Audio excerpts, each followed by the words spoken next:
This is the Freeheel Life Podcast, episode number 156. I'm your host, Josh Madsen, coming at you from the Freeheel Life shop in Salt Lake City, Utah. And it's another wonderful Monday morning, sipping some coffee here, hanging out, and ready to talk telemark with all of you out there. So psyched, so pumped. It's snowing, and it's looking good up there. This is, at least for Utah, we've got a really good start, and it looks like everyone else out there is having a fairly good beginning to the winter here in North America, which is always nice. It's nice. I like when I'm okay with a little bit warmer October, but I like seeing it kick on in November, so we're not getting close to the Thanksgiving holiday here in America, and it just you're looking at grass. That's always a little disheartening. So super psyched to get all that rolling, and yeah, just glad to be back in the mix, and got the shop rolling. So basically, newsroom and notes. Main things going into this week is make sure to check the website for holiday hours, just so we're making sure to meet your expectations on there. And that's probably the main thing for this week in terms of shop hours. We're pushing through all the tech work, try to get all that caught up for local folks and folks that maybe have sent stuff in to get done. As far as content, we're finally kind of inching up Dosty's views back online with Craig Dosty, one of our favorite gear nerds and legendary telemark skiers. Also, we've got the podcast on Monday. We got tons of YouTube content coming out. And we've been putting that on our YouTube channel, our Facebook forum, and it's fun to see everybody coming together out there, being part of the conversation, and we love that. Thank you for all the support we're getting there, because we're trying to do our best to give our perspective, our expertise, our brand of telemark, what's going on out there, and we love having you be a part of it. So that's the main stuff. Today's episode, I'm so psyched. I've got Deanna Rivera back. She's the founder of We Telemark. She's Spanish. She's from Spain, but she works all over the world, including Japan. And also she was down in Argentina. She's got an amazing documentary going on called Telemarkeras. That's really going to be an awesome project. They've been dropping a bunch of edits out there on the YouTube side of things and across the social platforms and websites. The full documentary is going to be coming out a year from now, next season, but she's doing good work, and I love talking to her because she's out there promoting telemark in so many different ways, from free clinics she's putting on, kids events, she's doing events too, but she's also doing like kids rentals that she was doing in Argentina. We talk a little bit about that, and just an awesome person. And she's also going to be coming online to do some international check-ins on some of our platforms this winter, and we're super pumped about that. So I hope you enjoyed the conversation, and we're just going to hop right into it. Here's Deanna Rivera.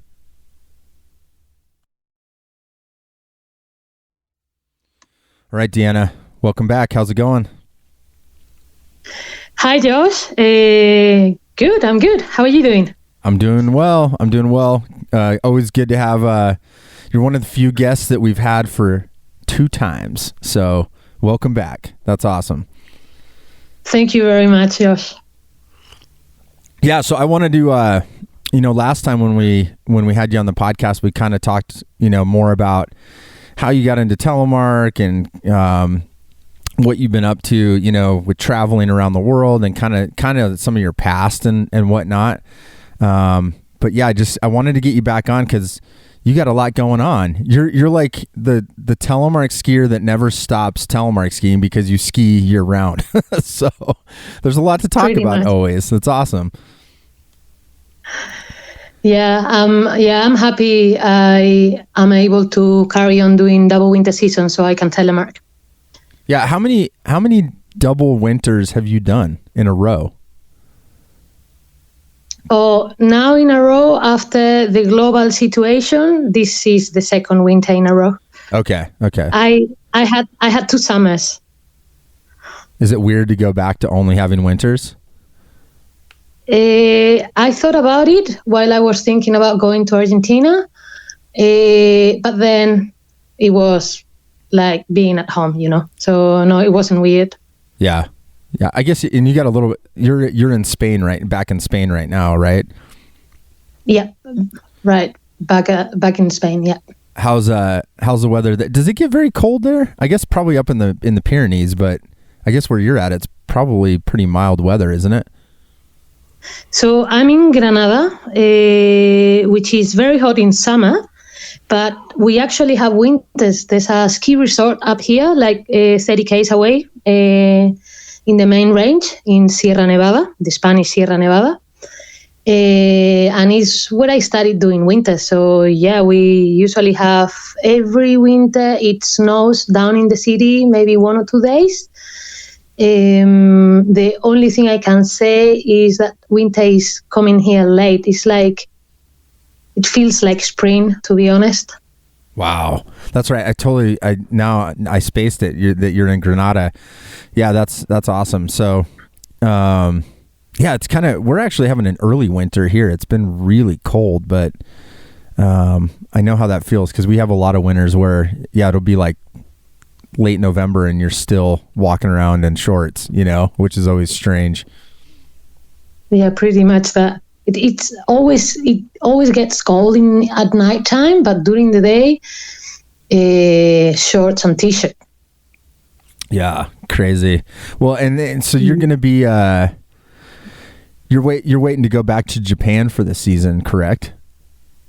Yeah, I'm organizing the trip to get back to Japan in 3 or 4 days. So yeah, we'll be in Japan for the whole season. That's awesome. And then where are you going to be based out of again? I will be in Niseko, up in Hokkaido, for the winter, except the 3-4 days that I'm going down to Nosawa Onsen in the main island in Honshu to do the Telemark festival down there. Oh, that's right. Well, cool. I love that. Well, okay, before I want to talk a little bit about Japan since that's coming up, but you and I had kind of talked over the summer a little, North American summer, I should say, but you went down to Argentina to teach this winter and you were doing a lot, pushing Telemark, spreading Telemark down in South America, which I thought was really cool. And yeah, I was hoping we could talk a little bit about that, just what got you thinking to go down to Bariloche, and I guess let's start there. How did you choose Bariloche, like to go visit and live there for the winter down there this summer? Winter. We'll call it winter. I keep messing that up. But I know what you're talking about. Yeah. My brain's caught in summer mode, summer months. So the decision to go back to Bariloche, where I used to work like 12 or 13 years ago, is actually a combination of many factors. First one, I could say the project Telemarkeras. I had to keep on filming. I had to get back together with Fran Bonacalza to keep on filming and keep on producing a little bit. The producer, she also lives in Bariloche, so it was easier to work with her. So it was one of the main reason was to keep on working on this project, Telemarkeras. But then it went together with the possibility to get my job back in a ski club, so Club Andino Bariloche, where I used to work and where I work over the last few months, because I thought it was a great idea to get back to a ski club and try to promote Telemark from the younger age. So that's what I did. I created a group. I found equipment. That was the first thing.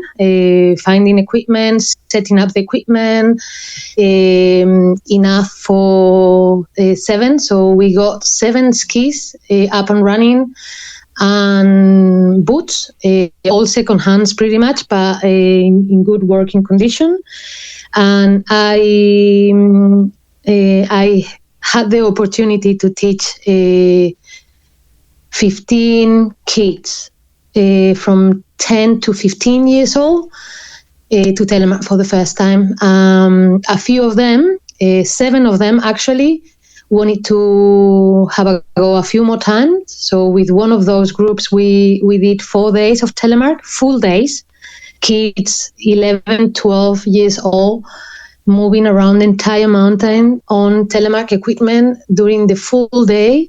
It was awesome to watch. Yeah, so I'm very happy with that part of the winter. That's awesome. Were you sorry if you explain this. I'm just trying to understand. Was it run out? So a lot. Let me say this first. A lot of times people don't understand that in areas like South America, the ski schools that you may work for are like their own clubs, right? Am I describing that correctly? Because in America, it's like a ski school is pretty much only the mountain owns the ski school, you know? Yeah. Well, so let's say I do understand what you're talking about, and that's happening a lot of. That happened in a lot of ski resorts in Argentina, also here in Spain, also in Japan. So a lot of the mountains have their own ski school. Bariloche is a little bit different. It's like Niseko. So there is a company that runs the mountain and owns a ski school, and then there's millions of other ski schools run by privates. And also ski clubs. And these ski clubs are not run by the mountain. So I was working for one of those ski clubs. The first ski club ever created in Argentina, I think it was. Oh, wow. Okay. And then, so the kids, this little kids telemark program, were you running it through that club? So the Kids Telemark program will be a product next season.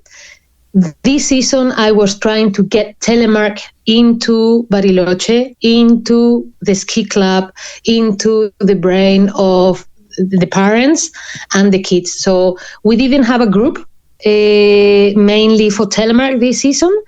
We had kids trying all disciplines, and one of these groups tried 4 times. Oh, I love that. That's cool. I like how you said you're getting it into the brains of the parents. I like that. That's a very, I'm going to start saying that I'm getting telemark into the brains of people. That is pretty much what we do, don't you think? Yeah, no, totally. It's like a fun translation. I know what you're saying. People might get a little funny if I just said that to them in English, here. I'm like, yeah. I'm trying to get telemark into your brain right now. They might think it's kind of creepy, but that's cool. I mean, that's a good way to spread telemark, is just put it in your brain, So I love that. I usually tend to say that I'm convincing people to come and telemark with me. Yeah, no, that's great. I love that. Well, and thanks for explaining a little bit about the ski clubs. I remember that the one time I was in Bariloche is like that base area. I remember seeing all the different schools, and that was like the first time it really struck me. Like, oh wow, these are privately owned, schools and clubs that weren't part of the mountain. And I thought, oh, that's so cool. Because from a telemark instruction standpoint, there's more opportunity to, if you only have one ski school that's owned by the mountain and you can't get telemark in their brain, that sucks. But if you have multiple opportunities, there's a good chance that someone will understand what you're trying to do. So sounds like it's working. Well, I think a lot of people were very happy kids, parent, ski school, not ski school, ski club director. And we were not only running these lessons for kids in the ski club, we were running what We Telemark usually does, which is free telemark clinic, weekly free telemark clinic, 2 hours beginners, 2 hours intermediate, and sometimes if they are 2 hours advanced for advanced telemarkers. So thanks to the equipment that we found through Pato from La Bolsa del Deporte, well, now it's not called like that, so probably he isn't happy that I'm not calling it the right way. Did he change the name? So the name of the shop now is called JG Deportes. What is the first word? JG. Oh, JG. Capital. JG. Yeah, capital. That was very Argentinian Spanish. I like that. Yeah, sorry. I had the hardest. I've been in Argentina for. I had the hardest time. Go ahead. Yeah, go ahead. I was just gonna say it was honestly like my Spanish is okay, but Argentinian Spanish was very difficult. Like there was a lot of words like I was like, what are you saying? Like it was tough. So no, that totally makes sense. Yeah, different. Well, cool. Well, I don't want to digress on that, but Pato's a good guy that has a shop there and he's got a little telemark corner, if I remember right, kind of some used gear and probably maybe new stuff. I don't know. He has rebuilt the shop and he's now creating that little corner again. So I'm pretty sure he's gonna want a photo with you for that corner. I would love that. There's a fun picture of me drinking some mate with him in La Bolsa de Deportes. So yep. But I need to come back down there for sure. And that's awesome. And I mean, I thought what was cool when we caught up a few weeks ago before doing the podcast, just hearing the stories of like you've got Pato running the shop. So you've got a little bit of retail support, even though it's really hard. I want to make sure people understand that like part of what is cool about what you're doing and working with these locals is you're trying to get some equipment there. And it's hard. It's very difficult. It's not like you just, oh, cool. Like we're just going to send a bunch of bindings and boots and skis to this country. It's a lot more difficult than that, unfortunately. You know, taxes, tariffs, the cost itself. Yeah, customs, very difficult. Yeah, so.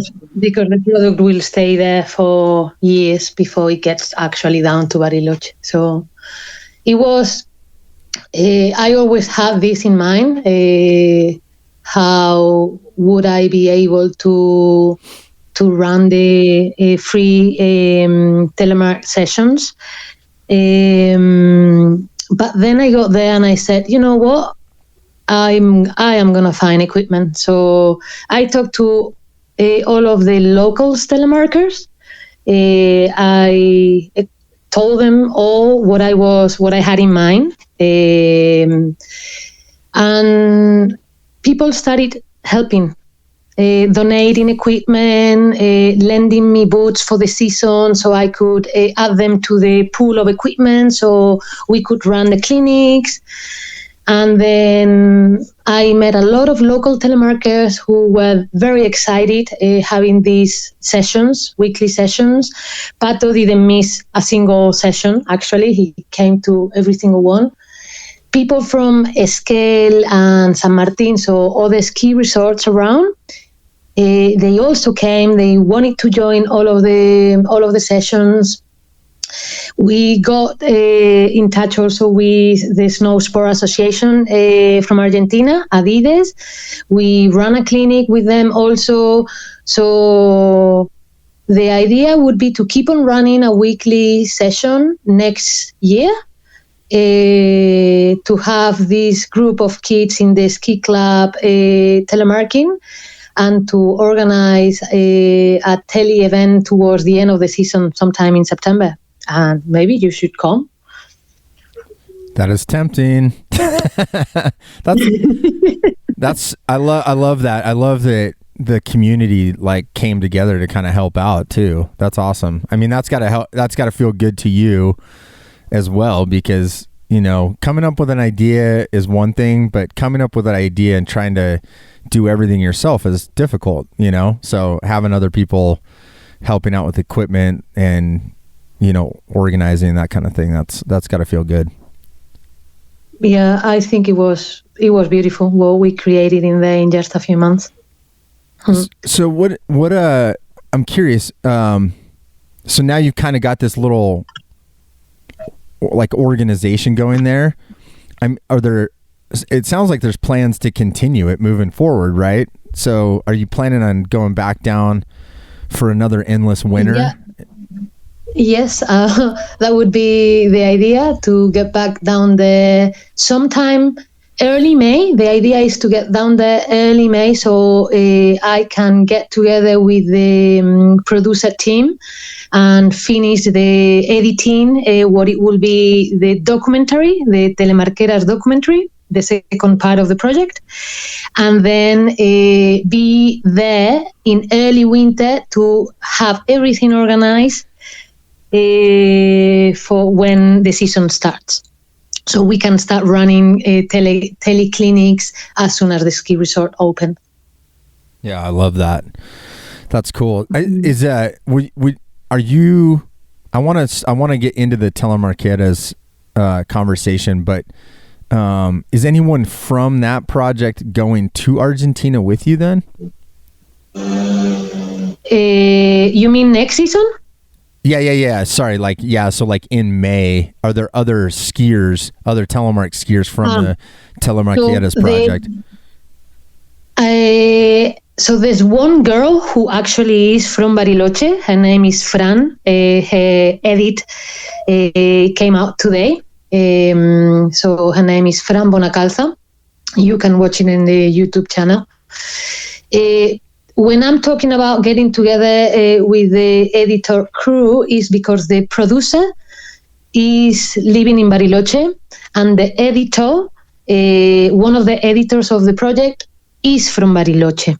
Oh, wow. So the reason of meeting there in May is just logistically speaking, is easier. We are all together working on the same table.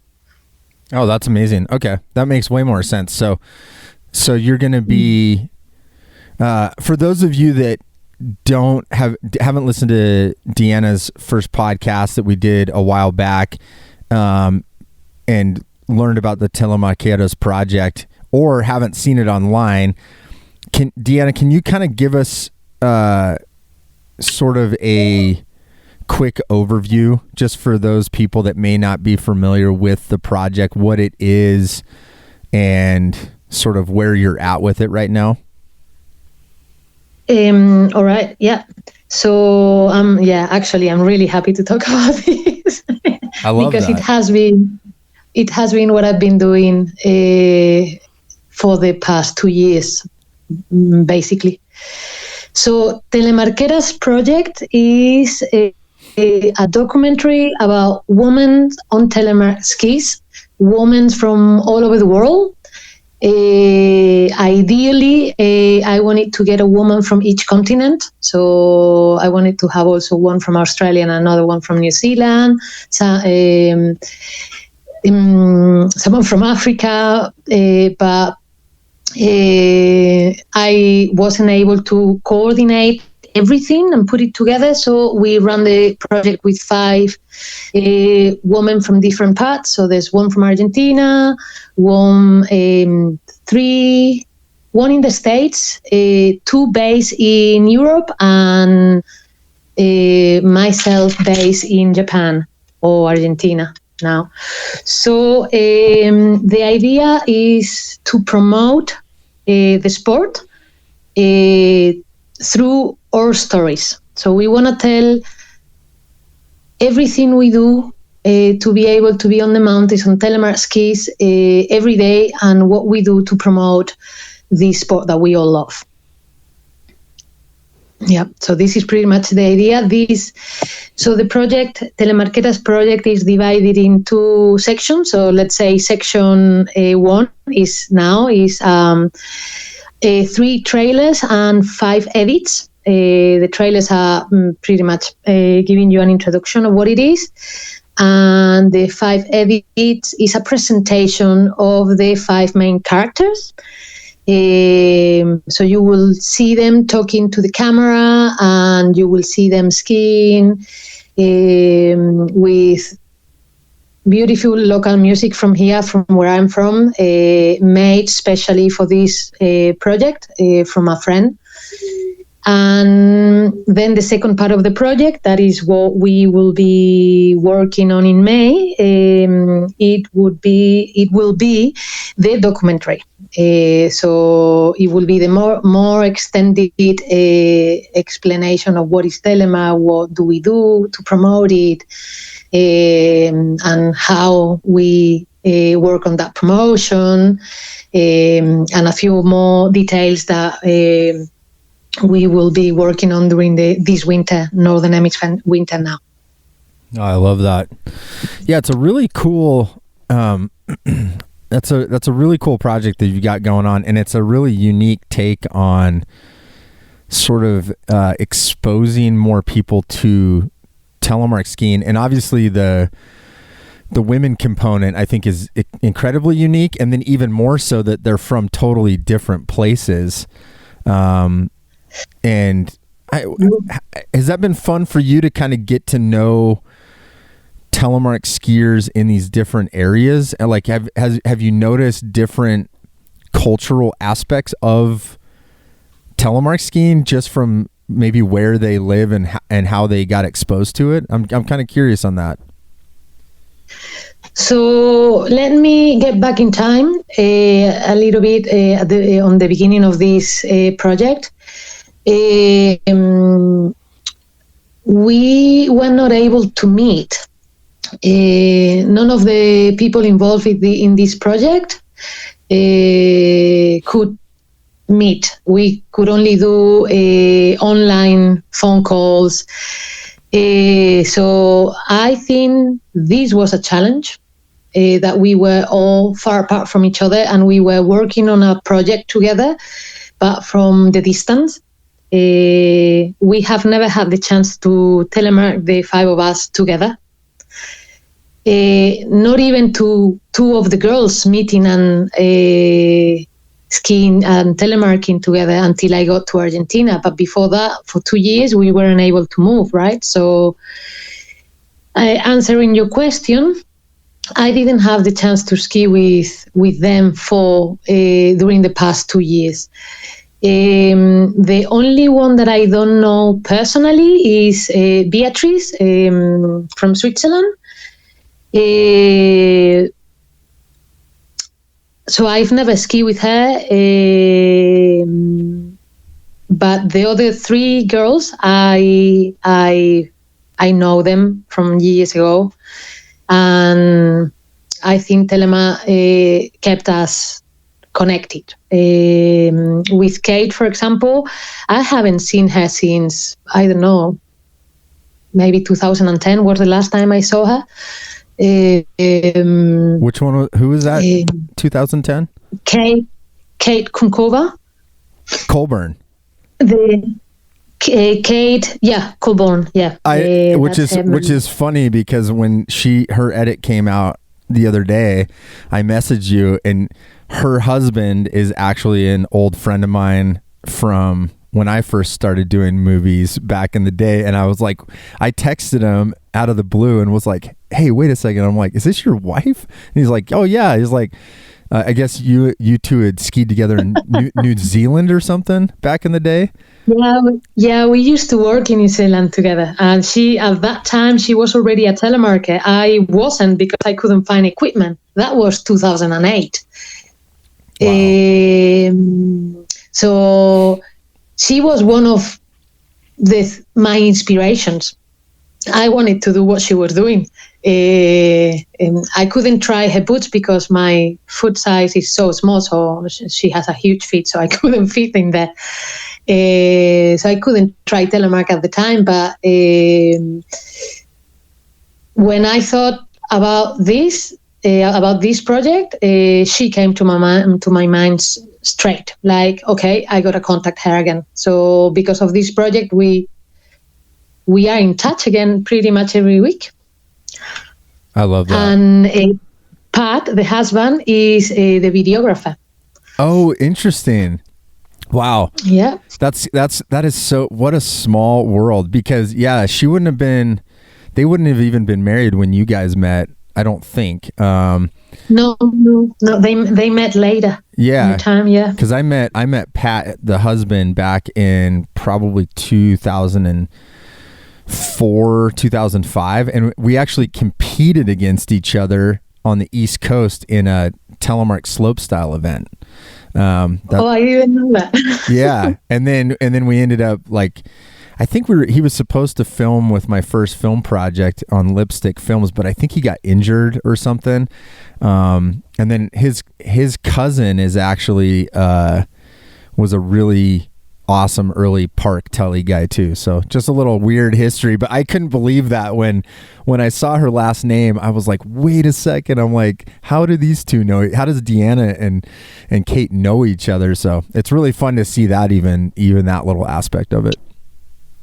Yeah, like there's a lot of connection in between all of us, and in between all the people that we know. Like, for example, I haven't met Beatrice personally, but I got to her because of how do you say her? The national team partner, Stefan Matter. I used to telemark with him, and I got very interested into what telemark racing was, and the World Cup and FIS World Cup and all that through Stefan. And then is when I said, okay, Stefan is not a girl, and I need a girl, and I need a Swiss girl from the national team. And so that's why I contact Beatrice. Oh, cool. So yeah, there's a lot of connections. Another one of these connections is that Kate, back in the day, Lena, who is another telemarker who will be coming up next week, and myself, the three of us, we had the same trainer at some point. We had the same person teaching us how to telemark. Lena Atoresi? Yeah. Am I saying that last name right? Hopefully I'm saying it right. It's been a while. She was on the pod. Judy. Yeah. No, that's sorry, Lena. She's probably like, very good. All right. You got by. But that's funny. I hadn't thought about that. You and Lena have kind of a similar, your instructional background kind of has some similarities in terms of how much you guys have taught. And because she's still in Livigno teaching, I think. In between Livigno and all the winter tele festivals in Europe. Yeah, that's what she has been doing the last few years. And she also has the Telemark Kids project, which is kind of similar to what you've been doing. So that's super cool too. Yeah. Mm. Leave it to the awesome women to take Telemark to the children. It's all you awesome ladies out there that are doing the work right now. I got to give you guys props for that. So that's awesome. We will keep on doing it. We love it. Yeah, that's great. Well, okay. So Telemarketas, we've got the entire documentary to look forward to next season 22, 23, but some of the edits are coming out right now, and basically let's see, what's the best way to keep up on that? Which is it, social media or website? So we are running everything now free in social media. So there's everything has been, or it is. Every week on Monday, there's a publication of one of these girls. Every Monday of November, so there's 2 girls left, and there's a YouTube channel called We Telemark, where we are posting these edits and the teasers. Also, they are already publishing there. And we are also publishing it through Instagram and Facebook. We Telemark Instagram and We Telemark Facebook. So that is, there's one girl coming up every Monday, and then during that week there's some other publication on Instagram and Facebook where we can get to know a little bit more about this girl in particular. And on the weekend we present the team behind the scenes. This project so far has been done throughout a lot of collaboration from people. A lot of people helping because they love Telemark and they want to promote Telemark. To promote everyone who is actually helping and giving us a hand to make this true, every weekend we are talking about these people behind the scenes. I love that. That's amazing. Yeah, and in the first podcast we did, we talked a lot more about We Telemark. So to kind of understand that's really the business behind what your business is, that is doing the Telemarketas project, the kid project. It's all under We Telemark, correct? Yeah. So We Telemark is the name given to the job I'm doing. Perfect. Yeah. So basically promote the sport and make it accessible. That's pretty much the goal. I love that. Well, and that's such a big part of this, is making it accessible to people. And talking about accessibility, I mean, you're going back to Japan, which is where I first saw what you were doing. When We Telemark first popped up on Instagram, I remember thinking, oh, here's someone in Japan doing telemark stuff. And I had no idea that you weren't Japanese at first. I was like, oh, this is a Japanese company.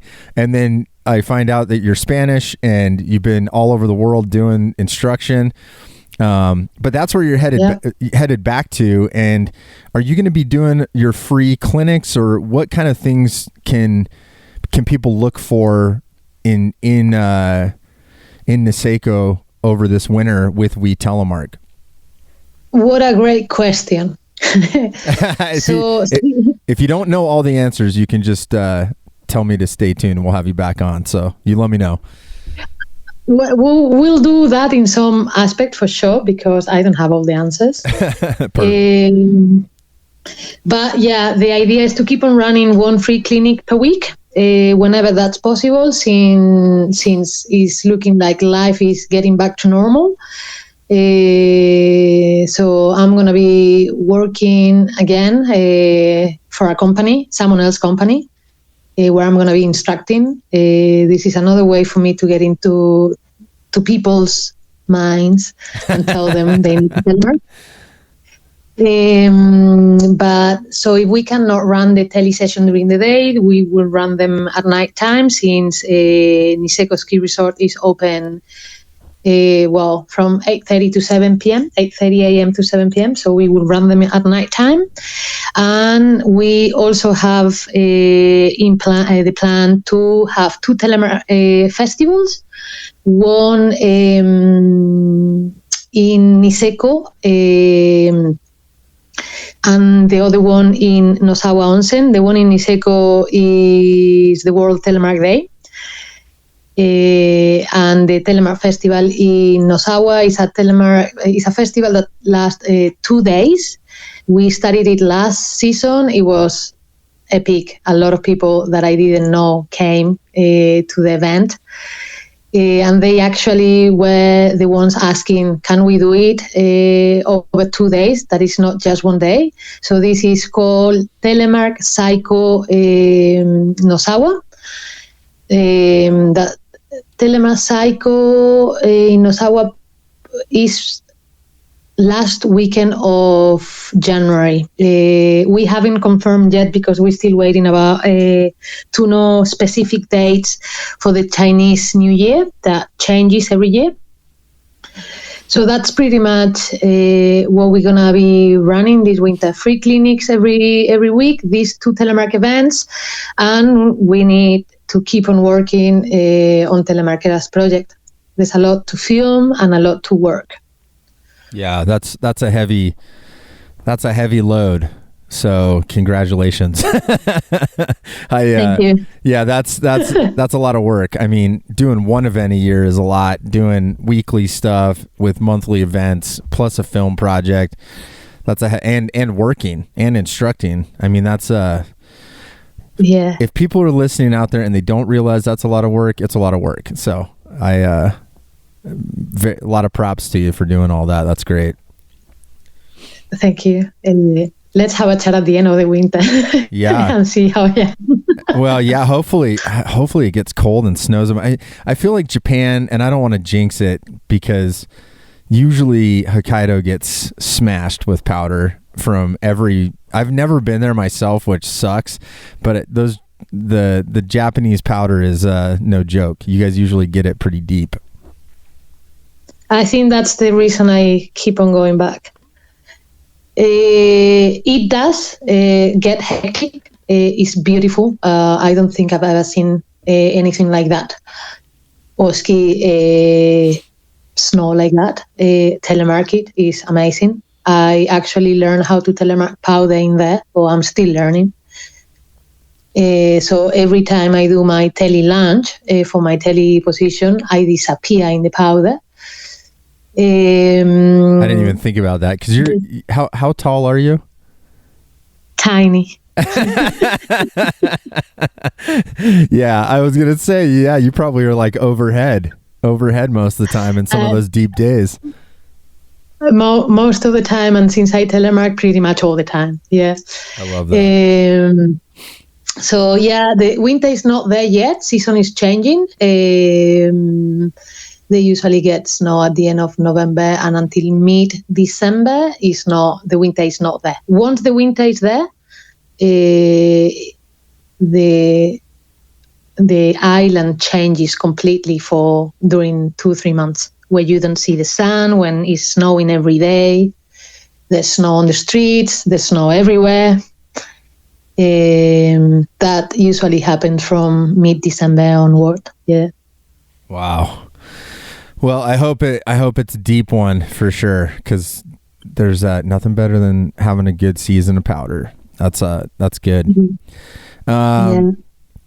So on that note, I wanted to mention that you and I have talked a little bit about we're going to do a little experiment with some social media. I've always wanted to have people from around different places be able to check in with us, kind of now that we've got a really good social media platform. I always think how fun it would be to have sort of a news correspondent, which is really a fancy way of saying we've got a friend somewhere that can maybe say hello from places like Japan and let us know what's going on, or take a run, and show us what they're doing. And you have agreed to do that for us this year and see how it goes. So I'm really excited about that.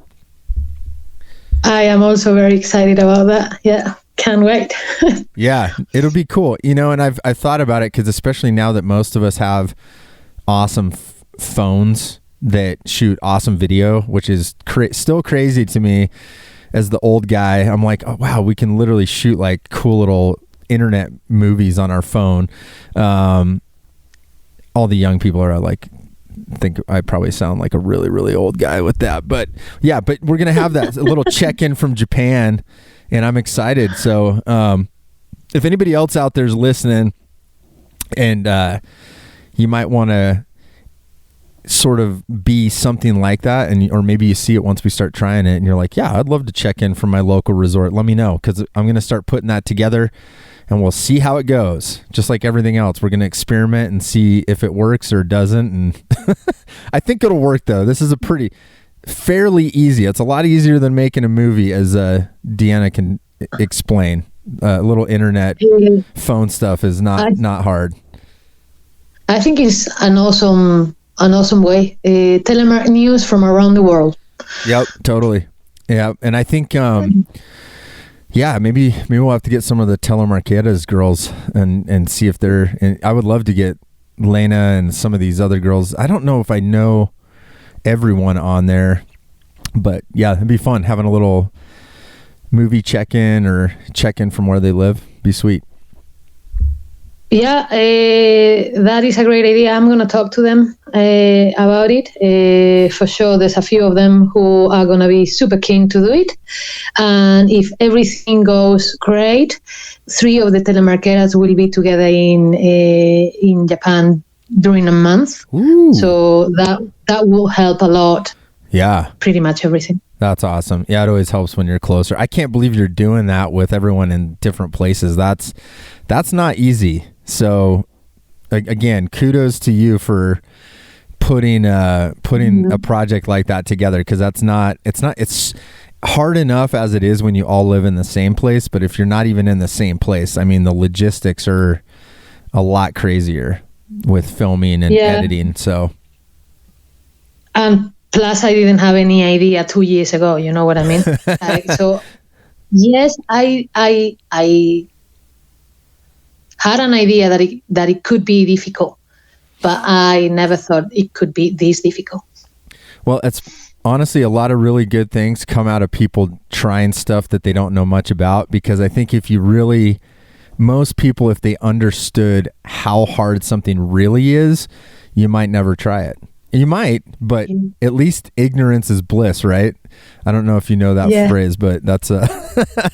now I know. I understood totally. So that's awesome. Well, so glad we got to catch up. I think it's awesome what you're doing on so many levels. I think it helps Telemark as a whole. Like I said, I love the women aspect of it. I love the international aspect of it.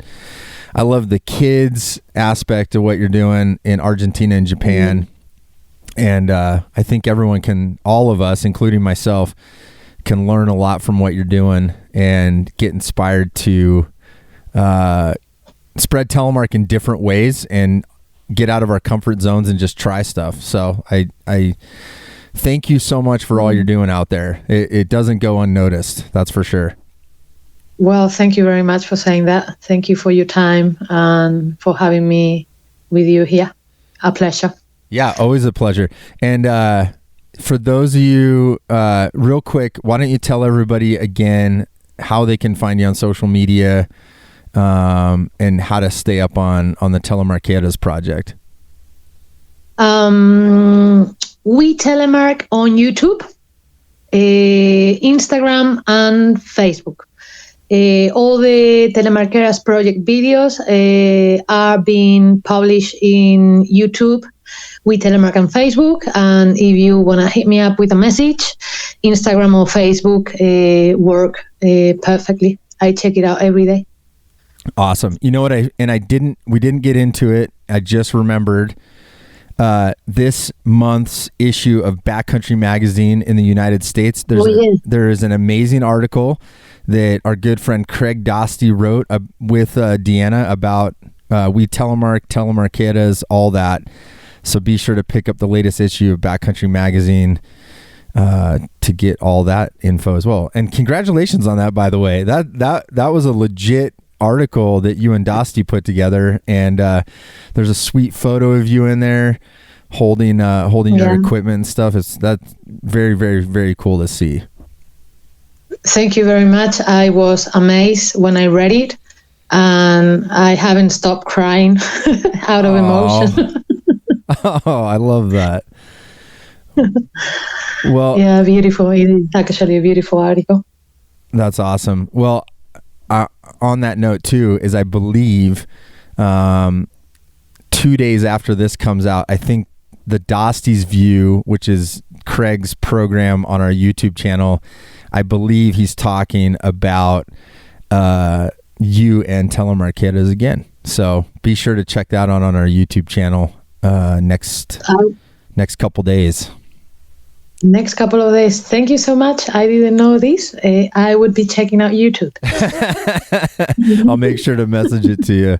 All right, Deanna. Well, safe travels to Japan, and looking forward to getting your updates over the winter for our people out there, and stoked to have caught up with you. Thank you so much for your time. We'll keep you updated with the winter in Japan, and talk soon. All right, sounds good. See you later. Thank you. Ciao. Ciao. Oh man, always love catching up with Deanna, and she's doing so many amazing things all over the world. I mean, it's unbelievable, the impact I think she's making. Like I said, there's so many components. The Telemarketas video, getting more women in telemark out there for people to see, the sport in general. I think she's learning a lot with equipment with young kids and kids programs. She's instructing, she's doing free rentals, and she's involved with events. So I can't wait for her to sort of plug into some of our platform and content to share what's going on in Japan.